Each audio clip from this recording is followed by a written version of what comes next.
찬송가 15장을 함께 합성하시면서 번개월 예배를 시작하도록 하겠습니다.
사랑과 은혜가 풍성하신 하나님 아버지, 거룩한 성의를 허락하시고 예배의 자리로 안전하게 인도하여 주신 은혜를 감사드립니다.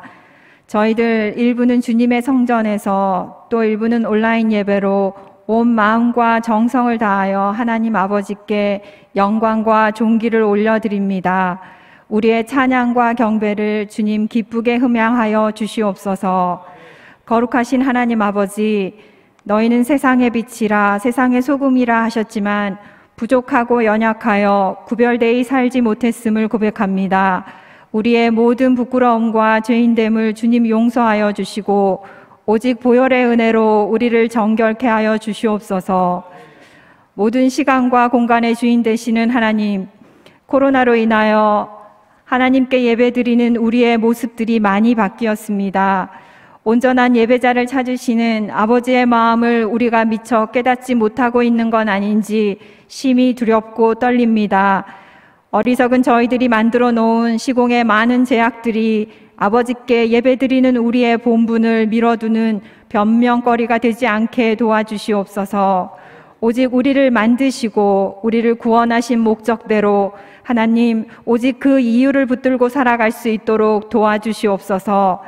교회 공동체 안에서 서로 사랑하고 그 사랑을 교회 밖으로 흘러보내며 이웃과 지역사회를 섬기는 아름다운 구세군 교회가 될 수 있기를 간절히 소망합니다.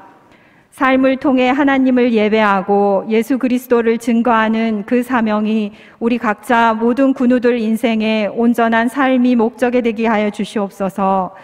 날마다 말씀 안에서 승리하며 기도에 무릎을 꿇게 하시고 예배자로서의 우리의 본분에 충실할 때에 우리가 속한 세상을 변화시키고 하나님 나라를 확장하는 신실한 믿음의 권속들이 다 될 수 있도록 주님 우리의 연약함을 붙들어 도와주시고 우리를 사용하여 주시옵소서.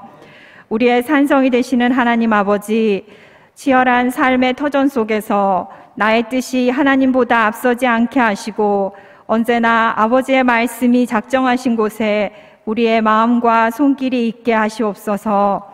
어떤 어려움과 시련 앞에서도 먼저 순종함으로 하나님의 기쁨이 되게 도와주시옵소서. 날마다 말씀 붙들고 생명의 면류관을 향하여 다름질하는 모든 구세군 성도가 될 수 있도록 주님 인도하여 주시옵소서. 여호와 라파의 하나님, 코로나로 인하여 많은 이들이 신음 중에 있습니다. 사업과 직장의 문제, 가정의 문제, 경제적인 어려움, 또 육신의 질고로 치료 가운데 있는 성도들 한 분 한 분을 찾아가 주시고 위로하여 주시며 날마다 성령의 도우심으로 일어서게 하시옵소서. 세상의 어떤 것과도 비교할 수 없는 복음의 은혜를 누리며 살 수 있도록 붙들어 주시옵고 급속한 치유와 회복의 역사를 허락하여 주시옵기를 간절히 기도합니다. 사랑의 주님, 이제 하나님의 말씀을 선포하실 김규환 사관님 위에 성령의 충만한 능력으로 인쳐 주시옵소서. 저희들의 영의 눈과 귀를 열어주셔서 하나님의 음성으로 듣게 하시고 지친 심령이 위로받고 하나님의 나라와 주님 허락하신 새 생명의 삶이 회복되는 귀한 은혜의 시간 될 수 있도록 역사하여 주시옵소서. 감사드리오며 우리의 생명 대신 예수 그리스도 이름으로 간절히 기도드립니다. 아멘.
사랑이 많으신 하나님 아버지, 이 시간 예배의 자리에 나올 때 빈손으로 나오지 아니하고 계속되는 코로나로 많은 어려움들이 있지만 그럼에도 정성을 다하여 하나님 앞에 귀한 예물을 드립니다. 주님 기쁘게 받아 주시옵소서. 모든 것을 허락해 주신 분이 하나님이시고 또 모든 것의 참 주인이 하나님이심을 고백하며 소득의 10 가운데 이제 10분의 1을 구별하여 하나님 앞에 10의 1조를 드립니다. 드린 손길들을 주님 축복하시되 저들의 삶을 구별하시고 구별된 축복을 허락해 주셔서 저들이 하는 모든 일이 범사가 형통케 하시고 흔들어 차고 넘치는 채워줌의 축복이 저들의 삶 가운데 충만케 하여 주시옵소서. 많은 어려움이 있지만 그럼에도 범사에 감사라는 주님의 말씀에 순종하여 감사 예물 드린 손길들이 있습니다. 저들을 축복해 주시고 저들의 감사의 제목을 주님 기쁘게 받으셔서 또 다른 감사, 더 풍성한 감사의 조건들을 허락해 주심으로 날마다 하나님으로 인해 감사로 풍성한 삶을 살아갈 수 있도록 축복해 주옵소서. 주일 헌금을 드립니다. 장학 헌금을 드립니다. 구제 헌금을 드립니다. 선교 헌금을 드립니다. 가정 단비와 자선 봉사 단비와 풀뿌리 선교의 후원금을 드립니다. 언제나 해야 될 것 많고 써야 될 것 많아 늘 삶의 부족함을 느끼지만 그럼에도 하나님 나라의 확장을 위해서 또 하나님 기뻐하시는 일을 위하여 이 모양 저 모양으로 헌신하게 하시고 헌금하게 하시니 감사드립니다. 그 모든 분들의 마음과 정성과 드려진 헌금을 주님 귀히 받아주시고 저들의 삶 가운데 풍성한 은혜와 축복으로 채워 주시옵소서. 이 땅에 살아가는 동안 물질의 노예가 되지 않게 하시고 세상 일의 노예가 되지 않게 하여 주옵소서. 모든 것의 주인, 또 먼저 하나님 나라와 의를 구하며 우리가 먼저 하나님을 기쁘게 하는 삶에 최선을 다하게 하시고 늘 먹든지 마시든지 무엇하든지 하나님 영광 위에 살아갈 수 있는 거룩한 하나님의 백성으로 쓰임받게 하여 주옵소서. 이 예물 쓰여지는 곳마다 30배, 60배, 100배의 풍성한 열매 맺혀 하나님께 모든 영광 돌리게 하시고 우리들에게는 또 다른 기쁨과 또 다른 은혜와 또 다른 감사의 조건들이 될 수 있도록 축복해 주옵소서.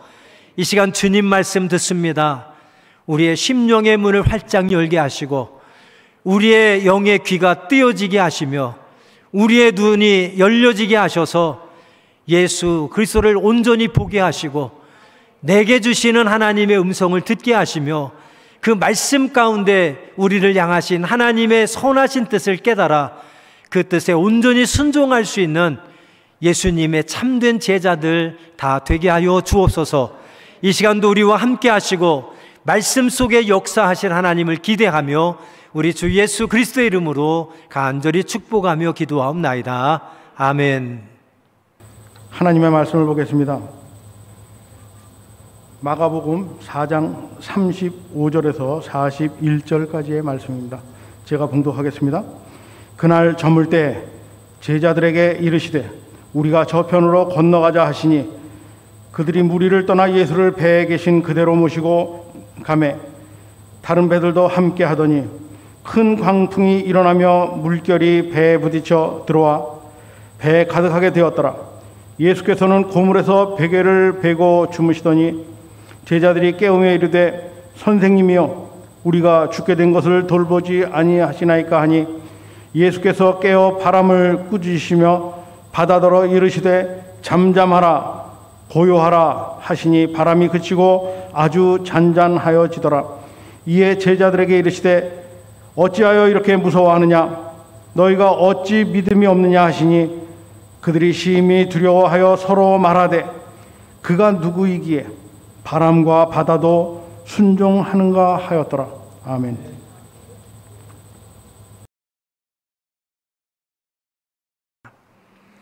예수님과 함께한 제자들에게 뜻하지 않은 큰 어려움이 찾아왔습니다. 그 어려움은 예수님과 함께 배를 타고 갈릴리 호수를 건너는데 큰 광풍을 만나게 된 것입니다. 이 갈릴리 호수는 사방이 산으로 덮여 있습니다. 그래서 북쪽에서는 찬 공기가 몰아치고 남쪽에서는 뜨거운 공기가 몰아쳐서 이 갈릴리 호수에서 뜨거운 공기와 찬 공기가 충돌해서 풍랑이 자주 일어나는 곳입니다. 오늘 본문 37절에 보면 바로 예수님과 함께 제자들이 배를 타고 그 갈릴리 호수를 건너는 중에 큰 광풍을 만났습니다. 그래서 37절에 이렇게 기록합니다. 큰 광풍이 일어나며 물결이 배에 부딪혀 들어와 배에 가득하게 되었더라. 큰 광풍이 불어서 바람과 파도가 예수님과 제자들이 타고 있던 배를 들이칩니다. 그리고 물이 배 안에 가득하게 되었다고 오늘 37절에 말씀합니다. 여러분, 그 상황이 되었으니 제자들이 얼마나 무섭겠습니까? 금방이라도 배가 산산조각 날 것 같습니다. 곧 배가 물속에 잠기울 것 같습니다. 그러니 그들이 죽게 생겼다고 지금 심히 무서워서 두려워서 떨고 있는 그런 상황입니다. 바로 그때에 제자들이 어떤 모습을 보이는지 우리가 함께 먼저 살펴보겠습니다. 왜냐하면 우리도 신앙생활을 하면서 또 인생을 살아가면서 오늘 본문에 나타난 제자들처럼 뜻하지 않은 어려운 일, 뜻하지 않은 그런 고난들을 당할 수 있거든요. 그때 믿음의 백성들이 어떻게 반응해야 될지. 오늘 본문에 등장하는 제자들은 어떤 사람입니까? 매일같이 예수님의 말씀을 직접 들었던 자들이에요. 예수님과 함께 먹고 마시고 자고 생활하면서 예수님이 행하시는 놀라운 기적과 이적과 표적들을 옆에서 직접 목격한 자들이었습니다. 다른 말로 말하면 누구보다 믿음이 좋아야 될 사람들이 바로 제자들이었습니다. 그런 제자들이 뜻하지 않은 어려움을 만났을 때 어떻게 반응하는지 먼저 우리가 함께 살펴보려고 합니다. 첫 번째로 살펴볼 것은 남의 탓을 하는 모습을 우리는 먼저 생각해 볼 수 있습니다. 35절 말씀 우리 다시 한번 보겠습니다. 35절 말씀에 보니까 그날 저물 때에 제자들에게 이르시되 우리가 저편으로 건너가자 하시니라고 말씀이 시작됩니다. 오늘 본문 말씀에 보면 예수님께서 제자들에게 말씀합니다. 우리가 저편으로 건너가자. 이 말씀을 통해서 우리가 확인할 수 있는 것은 무엇입니까? 그 어려움이 시작된 발단이 누구로부터 시작된 거예요? 예수님으로부터 시작된 겁니다. 제자들이 뜻하지 않은 그런 큰 풍랑을 만나게 된 것이 누구 때문입니까? 예수님 때문이에요. 예수님이 저편으로 건너가자 하면서 제자들을 데리고 배를 타고 지금 갈릴리 호수를 건넜습니다. 예수님이 건너가자고 안 하셨으면, 예수님이 우리를 데려다가 배에 안 태웠으면 큰 풍랑을 만나지 않았겠지요. 따지고 보면 예수님 때문에 지금 제자들이 뜻하지 않은 풍랑을 말아서 지금 만나서 죽게 생긴 것입니다. 여러분, 그 상황 속에서 제자들은 얼마든지 예수님 탓하고 예수님께 원망하고 불평할 수 있다는 것입니다. 우리들도 마찬가지입니다. 뜻하지 않은 어려운 일 생길 때, 어떤 문제가 생길 때에 남의 탓 잘하지 않습니까? 누구 때문이라고, 너 때문이라고, 당신 때문이라고, 네가 여기 오자고 그래서 왔다가 이게 무슨 일 당하느냐고, 네가 거기 가자고 그래서 왔다가 이게 무슨 일 당하느냐고. 우리는 어떤 어려움이나 고난이나 문제가 당할 때에 그 문제를 통해서 나 자신을 돌아보고 나 자신을 살피기보다는 언제나 남의 탓, 다른 사람 때문에 내가 지금 이런 어려움 겪는다고, 이런 문제가 생겼다고 하면서 남의 탓을 하며 원망하고 불평하기를 좋아하는 모습들이 우리들에게 언제나 있다고 하는 사실을 발견할 수 있습니다. 두 번째로 생각해 볼 수 있는 것은 자신들을 돌보지 않는다고 예수님을 향해서 원망하는 제자들의 모습입니다. 본문 37절과 38절 말씀을 보시기 바랍니다. 37절, 큰 광풍이 일어나며 물결이 배에 부딪혀 들어와 배에 가득하게 되었더라. 38절, 예수께서는 고물에서 베개를 베고 주무시더니 제자들이 깨우며 이르되 선생님이여, 우리가 죽게 된 것을 돌보지 아니하시나이까 하니. 여러분, 본문 36절과 37절에 보면 제자들이 예수님께 원망하고 불평하는 이유는 두 가지였습니다. 첫 번째 원망과 불평의 이유는 뭡니까? 우리는 지금 죽게 생겼는데 예수님은 편안히 주무시고 계시다는 거예요. 우리는 지금 급해. 우리는 죽을 것 같아서 지금 막 무서워 죽겠는데 예수님은 왜 주무시고 계시냐는 거죠. 그 두 번째 원망과 불평은 무엇입니까? 37절에 나타나 있죠. 38절에 나타나 있죠. 예수님은 마땅히 우리를 돌봐주셔야 될 분인데 왜 우리를 돌보지 않고 내버려 두느냐고 예수님께 원망하고 불평하고 있습니다. 여러분, 이 말씀 속에서 우리는 또 우리의 모습을 발견하게 됩니다. 우리도 제자들처럼 이런 생각 많이 하잖아요. 나에게 어떤 문제가 생기고 뜻하지 않은 어려움을 내가 겪게 되고 고난 때문에 큰 고통 가운데 하루하루 지낼 때에 우리는 하나님 앞에 원망할 수 있어요. 하나님, 왜 나를 돌보지 않으십니까? 하나님, 왜 나와 함께 하시지 않습니까? 하나님, 내 건강을 왜 책임져 주시지 않습니까? 하나님, 내 사업장을 왜 책임져 주시지 않습니까? 하나님은 마땅히 나를 돌봐주시고 함께 해주시고 문제를 해결해 주시고 좋은 것으로 주셔야 될 분인데 왜 나를 돌보지 않느냐고 하나님께 얼마든지 원망하고 불평할 수 있습니다. 하나님께가 아니라 또는 다른 사람에게도 마찬가지예요. 당신은 나를 책임져야 될, 돌봐줘야 될 책임이 마땅히 있는데 왜 나를 돌보지 않느냐? 나는 지금 힘들어 죽겠는데 왜 당신은 편안하게 잠만 자고 있느냐고. 우리들은 어려움 당할 때 하나님을 향해서나 우리 주변의 사람들을 향해서 이렇게 얼마든지 원망하며 불평하며 짜증낼 수 있다는 거예요. 세 번째로 찾아볼 수 있는 그들의 모습은 자신을 꾸짖는 예수님에 대한 그들의 마음입니다. 40절 말씀을 보시기 바랍니다. 본문 40절 말씀에 보니까 어찌하여 이렇게 무서워하느냐? 너희가 어찌 믿음이 없느냐? 예수님께서 제자들을 꾸짖으십니다. 뭐라고 꾸짖습니까? 어찌하여 이렇게 무서워하느냐? 그리고 어찌하여 너희들이 그렇게 믿음이 없느냐라고 꾸짖으십니다. 여러분들이 제자들이었다면 예수님의 꾸짖음을 들으면서 어떤 기분, 어떤 감정, 어떤 마음이 들겠습니까? 아마 상처받는 분들이 있을 거예요. 실족하는 분이 있을 겁니다. 몹시도 당황하고 서운해 하시는 분들이 있을 거예요. 아니, 예수님이 어떻게 저렇게 말씀하시지? 예수님이 어떻게 우리를 꾸짖고 계시지? 우리가 지금 큰 풍랑을 만나서 금방이라도 배가 이제 파손이 되어서 죽을 것만 같은 상황에 우리가 무서워하고 두려워 떨고 있는 거, 그리고 잠자는 주님 깨우는 거 당연한 거 아니야? 그럼 예수님이라면 깨어나자마자 이 상황을 보시고 아이고야, 너희가 지금 죽게 생겼는데 내가 깜빡 잠을 잤구나, 미안하다 하고 얼른 그 풍랑을 좀 잠잠케 해주셨으면 제자들이 당황하지도 않고 서운하지도 않고 상처받지도 않고 섭섭하지도 않고 실족하지도 않았을 텐데, 예수님이 죽게 생긴 제자들 모른 채하고 그냥 편히 잠만 주무시다가 일어나서 고작 하신다는 것이 왜 그렇게 무서워 떠느냐고 꾸중하시고 왜 그렇게 믿음이 없느냐고 꾸중하시는 예수님의 모습, 꾸중하시는 예수님의 모습에 제자들은 얼마든지 서운하고 상처받고 실족할 수 있었을 거예요.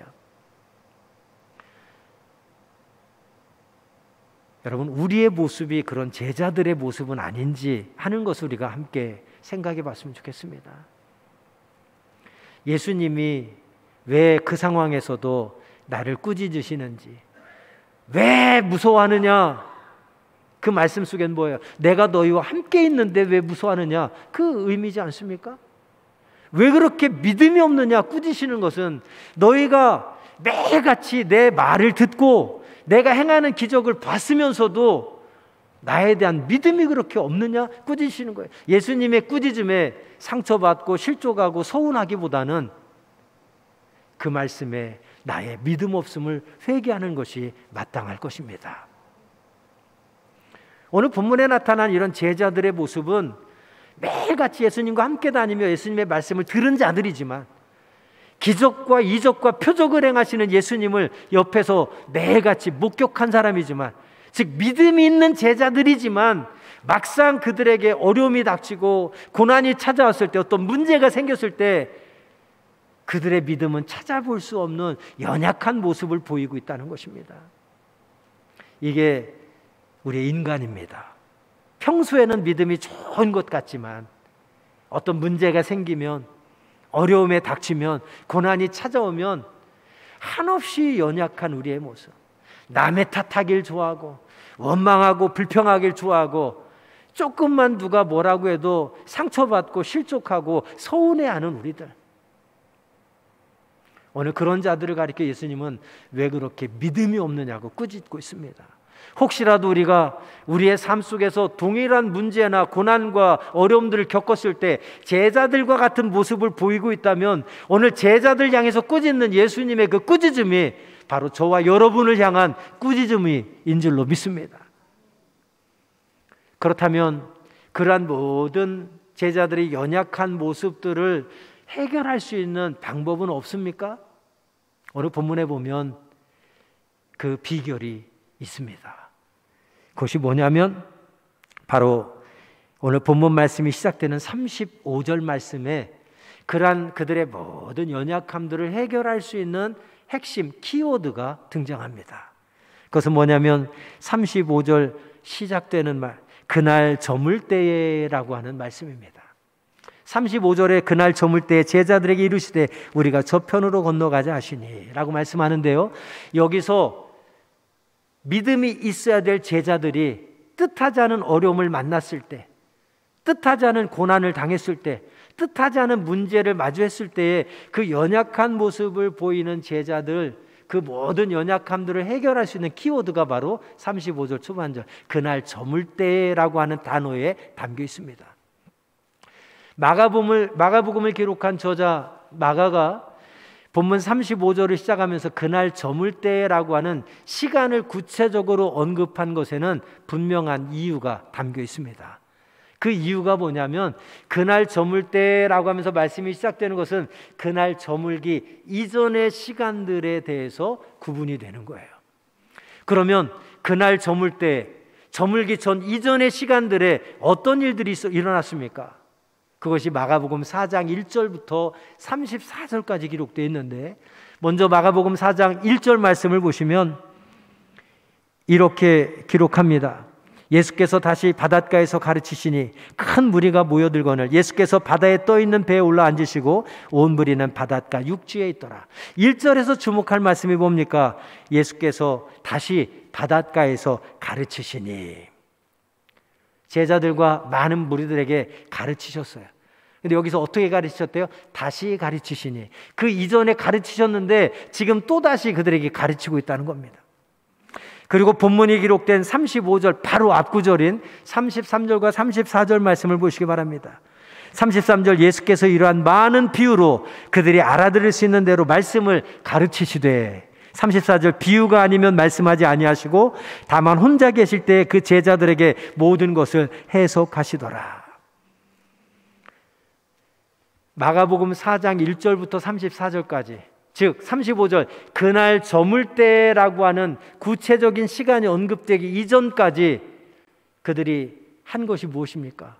예수님으로부터 말씀을 열심히 듣고 배웠다고 하는 것입니다. 마가복음 4장에는 하나님의 나라에 대해서 비유로 가르치셨습니다. 비유가 뭡니까? 사람들이 이해하기 쉽게, 알기 쉽게, 깨닫기 쉽게 비유를 들어서 말씀하셨어요. 그 비유의 말씀들이 어떤 말씀들입니까? 씨 뿌리는 자의 비유, 말 아래 등불의 비유, 자라나는 씨에 관한 비유, 겨자씨 비유, 그리고 오늘 본문 말씀 참 믿음을 주제로 한 바다를 잠잠케 하신 예수님의 이적에 관해서 마가복음 4장에 기록되고 있습니다. 무슨 말입니까? 이해하기 쉽게 한마디로 말씀드리면 그날 저물 때라고 하는 구체적인 시간, 오늘 본문 말씀이 시작되는 그 이전의 시간들은 뭐예요? 예수님께서 하나님의 나라에 대해서 말씀을 열심히 가르치신 거예요. 즉 이론을 배웠다는 것입니다. 그리고 그날 저물 때 이후의 시간은 뭐예요? 말씀을 열심히 들은 제자들을 드리고 예수님께서 실습하러 가신 거예요. 실습하러. 하나님의 나라에 대해서, 믿음에 대해서 듣기만 하고 알기만 하고 배우기만 하고 깨닫는 것으로 끝나는 것이 아니라 이제 삶의 현장으로 가서, 고난의 현장으로 가서, 어려움이 있는 그 현장으로 가서 너희들이 듣고 배우고 알고 깨달은 말씀을 실천해서 그 말씀이 삶의 능력으로 나타나도록 실습하러 지금 간 겁니다. 실습하러. 여러분, 여기에 너무너무 중요한 의미가 담겨 있습니다. 고린도전서 4장 20절에 말씀합니다. 하나님의 나라는 말에 있지 아니하고 오직 능력에 있습니다. 많은 그리스도인들이 수십 년씩 신앙생활을 하면서 가장 큰 문제 중에 하나가 뭐냐면 이론에는 빠삭한데 실천이 약하다는 거예요. 수십 년 동안 말씀을 너무너무 많이 들었어요. 그래서 성경이 무엇인지, 하나님이 무엇인지, 믿음이 무엇인지, 하나님의 나라가 무엇인지 너무너무 잘 압니다. 성경 공부도 많이 배워서 이론은 아주 머리에 차고 넘칩니다. 그런데 문제는 뭐예요? 실습이 약하다는 거예요. 삶의 실천이 약하다는 겁니다. 아는 만큼 실천해야 되는데, 내가 배운 만큼 내 삶에 적용해야 되는데, 내가 깨달은 만큼 내가 그렇게 살아야 되는데 아는 만큼 살지 못하는 거예요. 배운 대로 살지 못하는 거예요. 깨달은 대로 그렇게 실습하지 못하는 것이 우리의 가장 큰 약점이라고 하는 사실입니다. 아마 신앙생활을 오래 하신 분들은 이렇게 예배 와서 주보만 딱 봐도 본문 제목, 담임사관 오늘 설교 본문 제목만 봐도 오늘 사관님 어떤 설교하겠다 딱 예측하는 분들, 서론이 딱 시작되면 사관님 서론 저렇게 시작하는 거 보니까 오늘 본론 결론이 이렇게 나겠구나, 벌써 설교를 다 꿰뚫으시는 분들이 많으십니다. 그런데 그게 중요한 게 아니에요. 아는 만큼, 들은 만큼, 배운 만큼, 깨달은 만큼 내 삶에 살아내는 것이 더 중요한 줄로 믿습니다. 예수님은 그것을 아셨어요. 그래서 하루 종일 하나님의 나라에 대해서 비유로 열심히 가르치시고, 그 가르치신 대로 제자들이 살아내고, 가르치신 대로 배운 대로 제자들의 믿음이 참 믿음이 되게 하기 위해서 제자들을 데리고 지금 실습하러 실습 현장에 가셨다는 것입니다. 실습 목적이 무엇입니까? 그들이 보지 못한 것을 보게 하기 위해서, 그들이 깨닫지 못했던 것을 깨닫게 하기 위해서. 할렐루야. 이게 예수님의 실습 목적이었습니다. 그래서 결국은 우리가 듣고 알고 배웠던 것을 내 삶에 실습하고 실천하고 적용함으로 나로 하여금 참 믿음의 사람이 되게 하기 위해서 예수님께서 우리에게 실습하시고 훈련시키시고 하는 것입니다. 그렇다면 오늘 말씀을 통해서 믿음이 있어야 될 제자들이 믿음은 없고 연약한 모습들만 보였는데, 그러한 제자들이 예수님이 기대하시는 참 믿음의 사람이 되기 위해서는 어떻게 해야 되느냐 하는 것입니다. 첫째, 큰 광풍을 하나님이 주신 실습으로 생각하라 하는 것입니다. 우리가요, 인생을 살아가면서 또 신앙생활하면서 뜻하지 않은 어려움들을 만날 때, 또 뜻하지 않은 고난을 만날 때, 뜻하지 않은 여러 가지 문제들을 만날 때 그것을 잘 참아내고 그것을 잘 이겨내고 그것으로부터 우리가 승리할 수 있는 비결은 그 고난이, 그 어려움이, 그 문제가 하나님이 내게 주신 실습, 훈련이다라고 생각하면 우리는 그 시험들을, 고난들을 이겨낼 수 있는 줄로 믿습니다. 하나님이 주신 실습으로, 훈련으로 생각하지 못하니까 고난당할 때, 여러 가지 문제들이 있을 때 우리가 힘들어하고 불평하고 원망하고, 아까 첫 번째로 생각했던 그런 연약한 모습들, 남의 탓하고 불평하고 이런 모습들만 보이는 거예요. 그러나 내 믿음을 온전케 하고 하나님 보시기에 조금도 부족함이 없는 사람으로, 참 믿음의 사람으로 만들기 위해서 하나님이 이런 고난을, 어려움을, 문제를 내게 주셨구나. 이건 고난이 아니라, 문제가 아니라, 어려움이 아니라 하나님이 나를 훈련시키기 위한 훈련이구나, 실습이구나로 생각하면 우리는 그 고난을 기쁨으로, 감사함으로 잘 참아낼 수 있고 이겨낼 수 있게 되는 줄로 믿습니다. 그러면 우리들이 참 믿음의 사람이 되기 위해서는 우리가 살아가면서 뜻하지 않은 고난들, 어려움들, 문제들을 당할 때 무엇보다 가장 먼저 그 고난들을, 문제들을 하나님이 내게 주시는 실습이다, 훈련이다라고 생각하는 것이 중요합니다.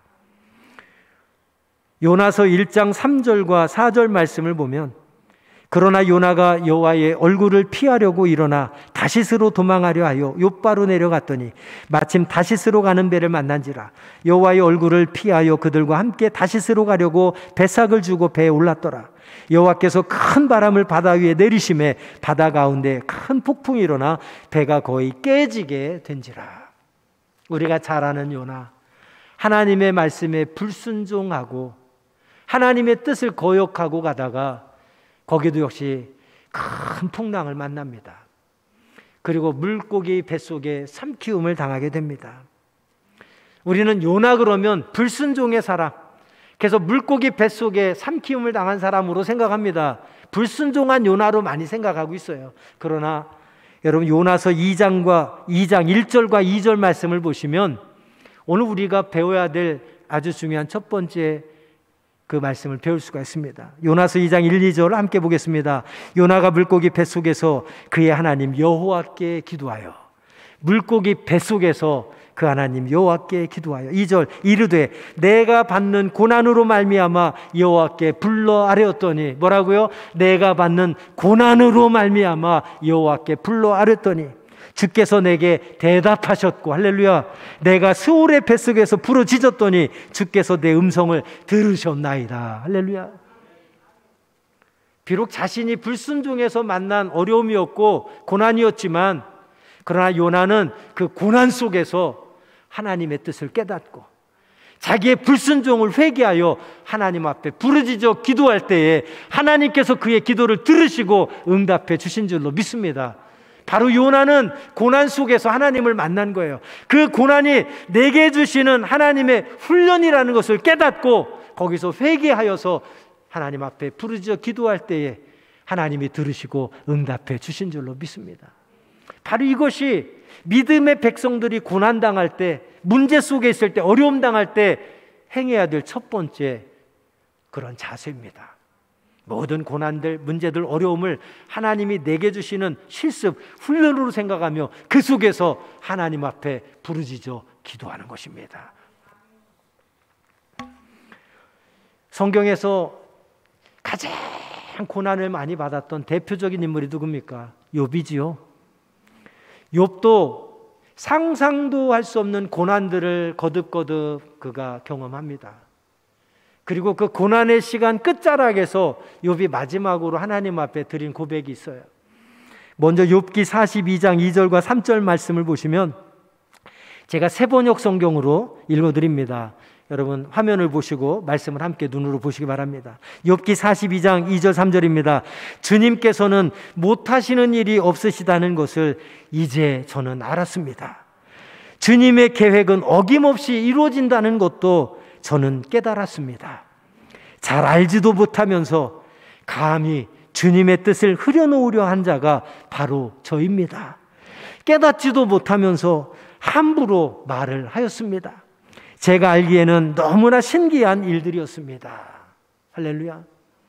고난을 통해서 왜 이런 고난을 내게 주느냐고, 내가 하나님을 위해서 얼마나 충성하고 헌신하는데 왜 이런 고난을 주느냐고 불평하고 원망하는 것이 아니라, 그 고난들을 통해서 욥이 진정으로 깨달은 것이 뭐예요?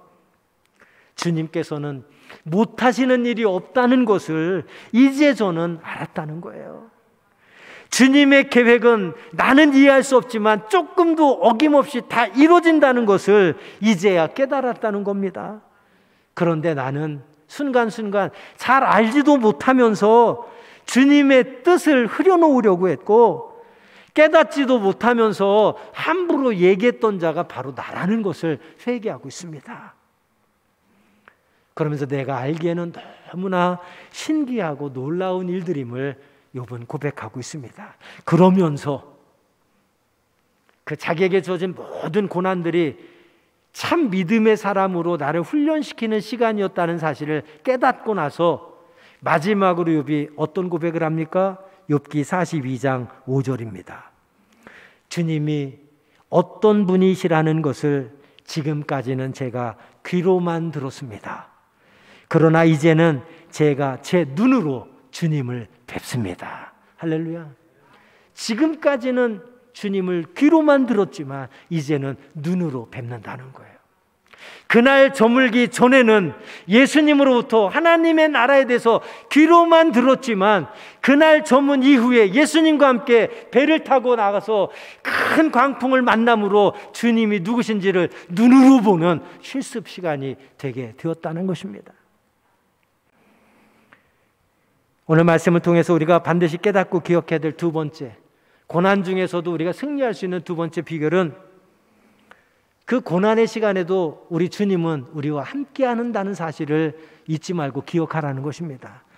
오늘 큰 광풍을 만난 제자들, 그들에게 가장 중요한 사실 하나는 제자들만 따로 떨어져 있던 것이 아니라 그 배에 예수님이 함께 계신다는 것입니다. 그 예수님이 누구십니까? 하나님의 나라에서 열심히 말씀으로 가르치셨던 예수님, 그리고 말씀만 가르치지 않고 말씀대로 살아가며 제자들에게 삶의 모범을 보여주셨던 예수님, 그리고 놀라운 기적과 이적을 행하며 예수님이 전능하신 하나님이심을 그들에게 직접 목격하게 해주셨던 그 예수님, 그 예수님과 지금 함께 있는 거예요. 그런데 제자들은 그런 예수님의 말씀을 듣고도, 그런 예수님이 행하셨던 놀라운 능력들을 보고도 지금 믿지 못하고 우리가 죽게 생겼다고 두려워 떨면서 예수님 앞에 하소연하고 있다라고 하는 사실입니다. 사랑하는 여러분, 우리가 예수님이 어떠한 분이신지를 우리가 머리로만 아는 것이 아니라 우리의 삶에 믿음으로 인정하고 고백하며 어떠한 상황에서도 우리와 함께 하시는 주님으로 인해서 담대할 수 있고 인내할 수 있고 승리할 수 있는 저와 여러분 되기를 간절히 소망합니다. 그래서 다윗의 고백이 내가 사망의 음침한 골짜기를 지날지라도 해를 두려워하지 않을 것은 주께서 나와 함께 하심이라. 할렐루야. 그러한 믿음의 고백이 저와 여러분에게 있게 되기를 간절히 소망합니다. 제자들도 머리로만 귀로만 들었던 것이 아니라 예수님을 그 마음속 깊이 신뢰하고 믿었다면 오늘 큰 풍랑을 만났을 때 제자들은 다윗과 같이 큰 풍랑이 일어 배가 파손될 것 같지만 주님이 우리 배에 우리와 함께 계시니 우리는 두렵지 않습니다 라고 고백하는 것이 참 믿음의 사람의 고백이어야 할 것입니다. 그런데 그들은 두려워 떨면서 예수님 앞에 원망하고 불평하며 그들의 연약한 모습을 보이고 있다라고 하는 사실입니다. 30절에 보니까 선생님이요 우리가 죽게 된 것을 돌보지 아니하시나이까. 자기들이 은혜 받고 마음에 들면 예수님을 주님이라고 부르고 자기들이 좀 마음에 안 들면 예수님을 선생님이라고 부르는, 혹시 우리는 그런 거 없어요? 우리가 존경하고 나한테 잘해줄 때는 부교님 정교님 사관님 하다가 뭔가 조금 마음에 안 들고 상처받고 실족하면 누구시 혹시 그러진 않습니까?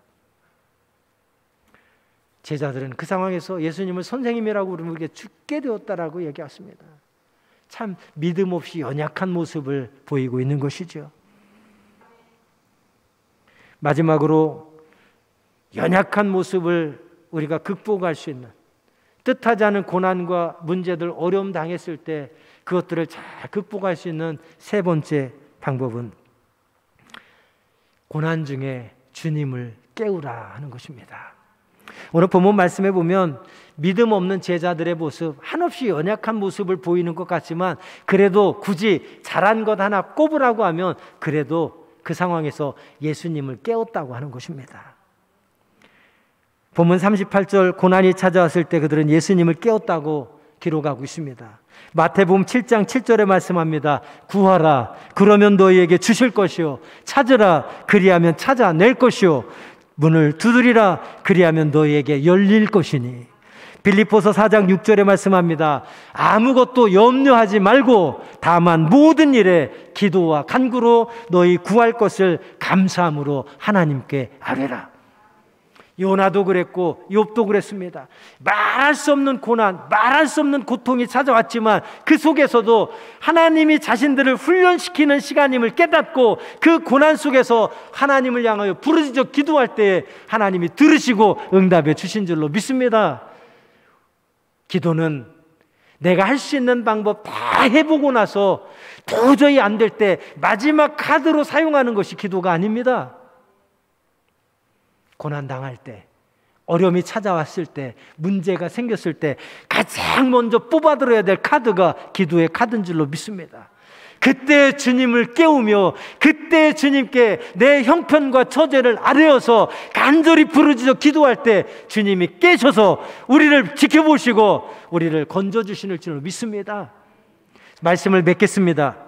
예수님께서 낮에는 하나님의 나라에 대해서 제자들에게 말씀으로 힘써서 가르치시고 곧바로 광풍이 있는 곳으로 제자들 이끌고 가셔서 그들을 실습시키셨습니다. 그 목적이 무엇입니까? 오늘 말씀의 핵심적인 메시지입니다. 결론적으로 말씀드리자면 오늘 본문 말씀을 통해서 우리에게 주시고자 깨닫게 하고자 하는 핵심 메시지는 우리의 두려움의 대상을 옮기라는 것입니다. 함께 따라해 보겠습니다. 너의 두려움의 대상을 옮겨라. 어디서 어디로 옮기려는 것입니까? 오늘 본문 말씀에 보면 제자들에게 두려움이 두 번 나타납니다. 첫 번째 두려움은 언제입니까? 본문 40절입니다. 어찌하여 이렇게 무서워하느냐? 예수님께서 두려워 떨고 있는 제자들에게 어떻게 이렇게 무서워하느냐, 어떻게 이렇게 두려워하느냐고 예수님 책망하시는 40절의 말씀이에요. 그들이 그때 가졌던 두려움은 무엇에 대한 두려움입니까? 큰 광풍을 보고 그 광풍에 대한 두려움이었어요. 그런데 두 번째 나타나는 두려움은 어떤 두려움입니까? 본문 41절입니다. 그들이 심히 두려워하여 서로 말하되 그가 누구이기에 바람과 바다도 순종하는가 하였더라. 두 번째 나타난 두려움은 다른 두려움이었습니다. 첫 번째 가졌던 큰 광풍을 보고 가졌던 두려움이 예수님께로 옮겨간 것입니다. 41절에 나타나는 두려움은 광풍을 보고 광풍에 대한 두려움이 아니라 예수님을 보고 예수님에 대한 두려움을 갖게 되었어요. 어떠한 예수님의 모습을 보고요? 바다도 꾸짖고 바람과 파도를 잠잠케 하시는 그 예수님을 보고 도대체 이분이 누구이시기에 바람과 파도도 순종하게 하는가? 할렐루야!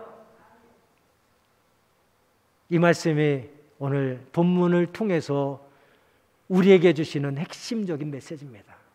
우리는 늘 고난만 보면서 두려워합니다. 문제들만 보면서 두려워합니다.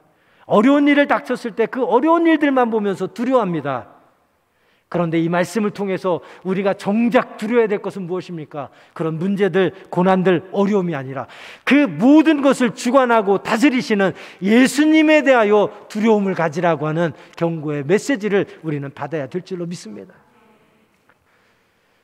오늘 혹시나 저와 여러분도 제자들처럼 문제들만 보고 고난들만 보고 어려움들만 보고 늘 두려워하고 무서워하고 연약한 모습을 보였다면 이 말씀 앞에서 우리의 두려움의 대상이 바뀌어지는 은혜가 있기를 주의 이름으로 축원합니다. 우리가 진정 두려워해야 될 것은 우주 만물을 다스리시고 통치하시며 바람과 파도도 잔잔케 하시는 그 예수님을 두려워해야 될 줄로 믿습니다. 그분을 진정으로 두려워하며 살아갈 때에 우리는 참 믿음의 사람으로 하나님의 마음에 합한 자로 쓰임받기에 조금도 부족함이 없게 될 줄로 믿습니다. 이제는 우리 주 예수 그리스도의 은혜와 하나님 아버지의 만극하신 사랑과 성령의 감화감동하심이 우리와 함께 영원히 계시기를 예수 이름으로 축원하옵나이다. 아멘.